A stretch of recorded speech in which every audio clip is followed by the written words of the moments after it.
মেহেরপুরের গাংনীর Bhatpara eco park নামক স্থানে ইজি বাইক ও ট্রাকের মুখোমুখি সংঘর্ষে জিন্নাতুজ্জামান চঞ্চল নামের এক যুবক নিহত হয়েছে। গাংনীর প্রতিনিধি মঞ্জুর রহমান আকাশের তথ্যচিত্রে থাকছে বিস্তারিত।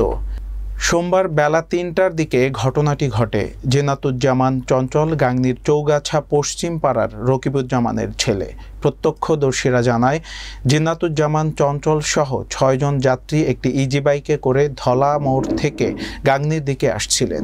ইজি বাইকটির ভাটপাড়া ইকো পার্কের সামনে পৌঁছালে বিপরীত দিক থেকে আসা একটি দ্রুতগামী ট্রাক সামনাসামনি ধাক্কা দিলে ইজি বাইকটি দুমড়ে মুচড়ে রাস্তার পাশে ছিটকে পড়ে।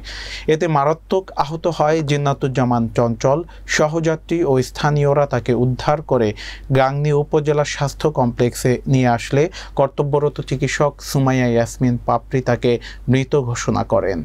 গাংনী থানার কর্মকর্তা ইনচার্জ তাজুল ইসলাম জানান, সড়ক দুর্ঘটনায় একজন নিহত হওয়ার খবর পেয়ে ঘটনাস্থলে পুলিশ পাঠানো হয়েছে। ঘাতক ট্রাকটিকে আটকের চেষ্টা চলছে।